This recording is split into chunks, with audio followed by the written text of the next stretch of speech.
Hola, esta noche no vamos a hablar de batallas, ni de espadas, ni de conquistas legendarias.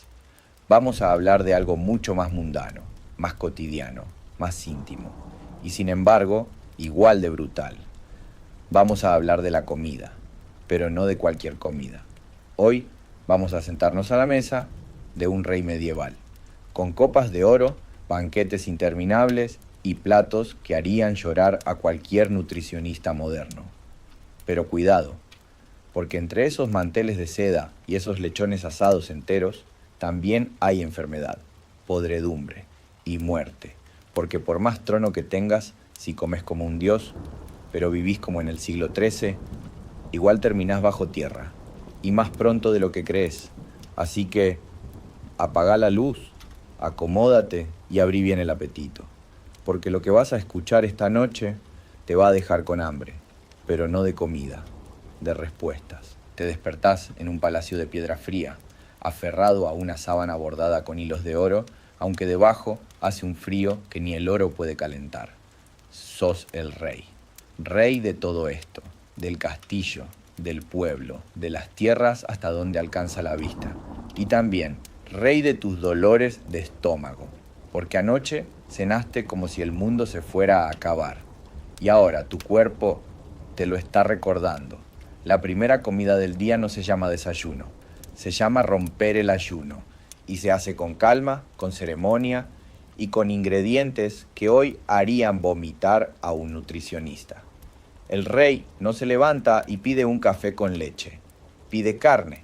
Sí, carne. A primera hora, pan blanco. El más refinado porque el pan negro es de campesinos. Huevos de oca. Jamón curado. Un vaso de cerveza suave. Y si el estómago lo permite, algo dulce. Como una compota espesa de frutas fermentadas, porque el azúcar aún es raro, pero las frutas podridas son fáciles de conseguir. Mientras comes, no estás solo. Hay criados esperando que termines para retirar los huesos. Hay bufones contando chistes malísimos. Y hay moscas, muchas moscas, zumbando sobre el pan, sobre la carne, sobre tu cara, pero nadie las espanta, porque sos el rey.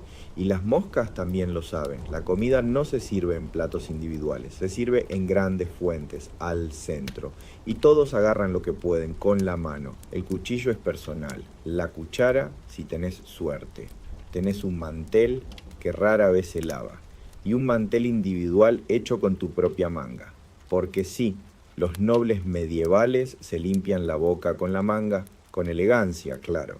No hay servilletas, no hay higiene. ¿Hay protocolo? Sí, pero solo para parecer limpios, no para estarlo. Y esto es solo el comienzo del día, porque falta el almuerzo. Y después, la cena. Y entre medio, todo lo que se pueda comer. Porque un rey no se mide por sus leyes, se mide por su mesa. Y si no ofreces comida, no ofreces poder. Pero cada plato, cada bocado, cada trozo de carne especiada lleva un precio oculto. Un precio que el cuerpo real pagará muy pronto. Llega el mediodía, y con él el sonido de los pasos en el salón grande.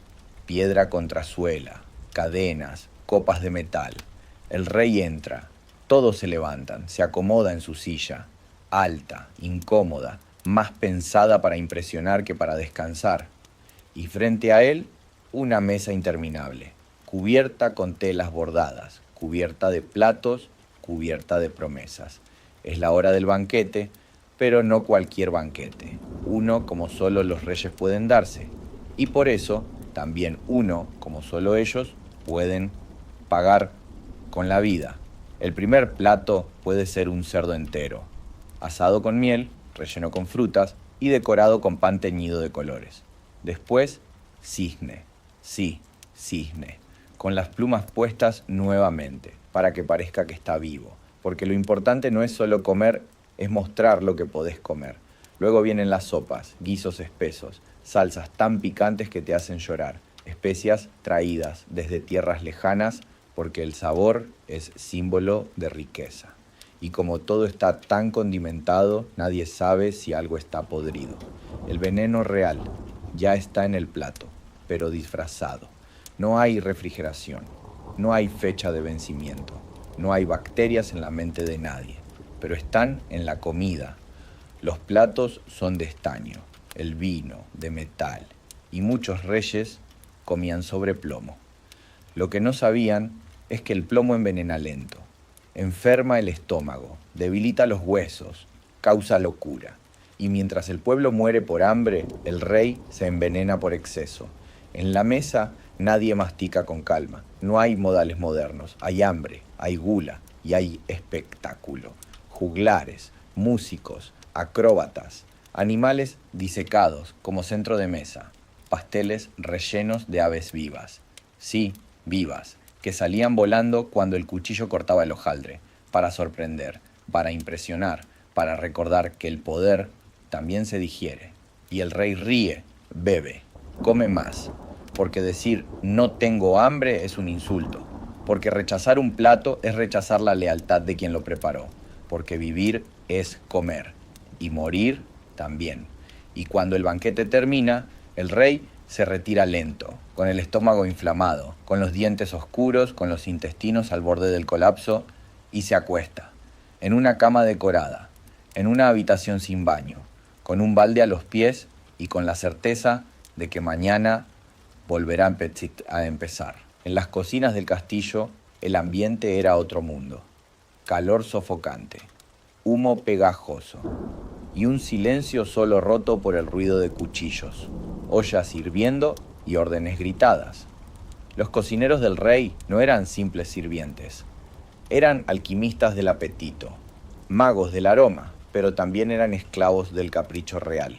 Cada plato debía ser perfecto, no sabroso, no equilibrado, no saludable, perfecto según el humor del rey, según el clima, según el día del santo que se celebraba. Y si algo salía mal, la consecuencia no era solo una mirada fea, era la pérdida del cargo. Y a veces, algo peor, muchos cocineros reales vivían con miedo, no del rey, sino del veneno, porque en la Edad Media envenenar a un monarca era una estrategia tan común como peligrosa. Por eso, los cocineros debían probar su propia comida antes de servirla, una cucharada, un sorbo, un mordisco, y luego esperar. Si seguían vivos al cabo de unos minutos, el plato era seguro. Algunos no lo contaban. Por eso también existían los catadores, hombres entrenados para detectar sabores extraños, amarguras inesperadas o simplemente para morir antes que el rey. Y aún así, el rey desconfiaba. Había supersticiones sobre los alimentos, creencias firmes, absurdas y peligrosas. Se decía que los alimentos fríos traían tristeza, que los guisos espesos calmaban los humores, que el ajo alejaba el mal, que la cebolla provocaba deseo carnal. Algunas carnes se comían solo en días sagrados, otras se evitaban por miedo a que provocaran fiebre.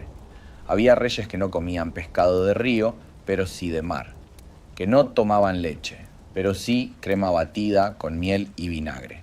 Y todo esto se hacía sin saber nada de nutrición.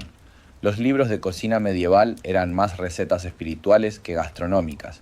Mezclaban oraciones con ingredientes, prohibiciones con medidas imprecisas, y el resultado era una bomba en el plato. Las supersticiones también decían que ciertos animales no debían comerse nunca, no por higiene, sino por carga espiritual. El cuervo, por ejemplo, o el burro, animales que veían lo invisible, y que si se cocinaban podían traer visiones, maldiciones o muerte súbita. Pero no todo era superstición.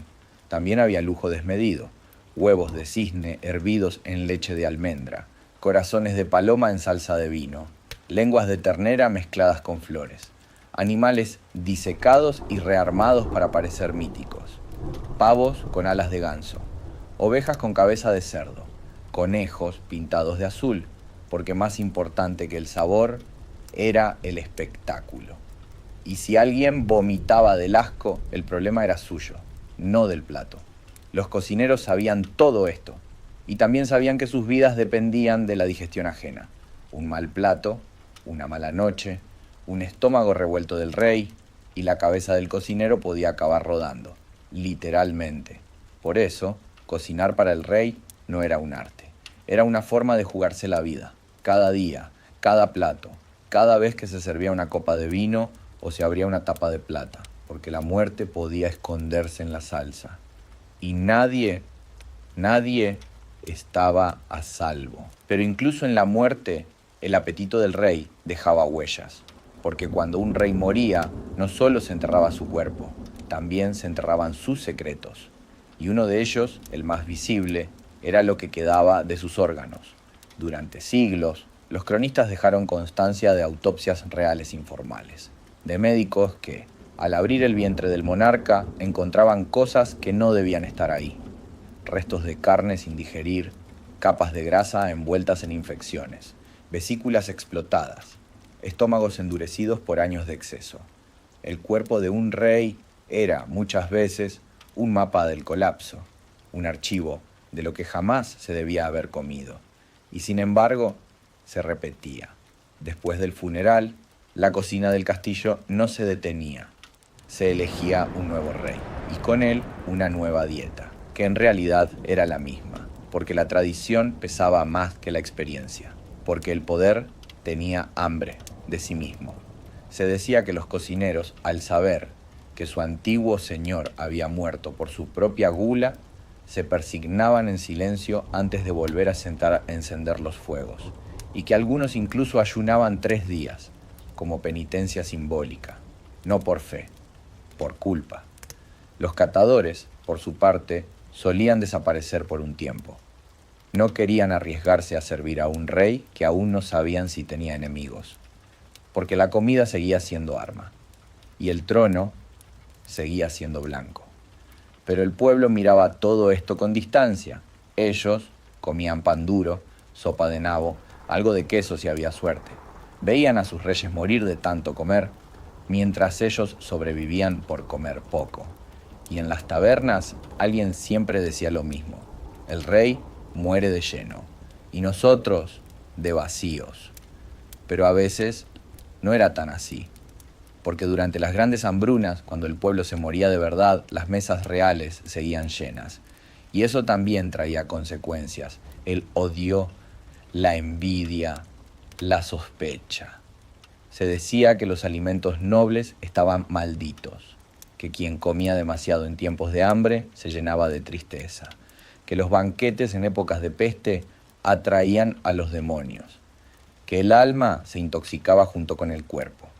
Y algunos reyes empezaron a enfermar, sin razón médica aparente, dolores que no cedían, fiebres sin causa, pesadillas recurrentes, náuseas al ver la comida.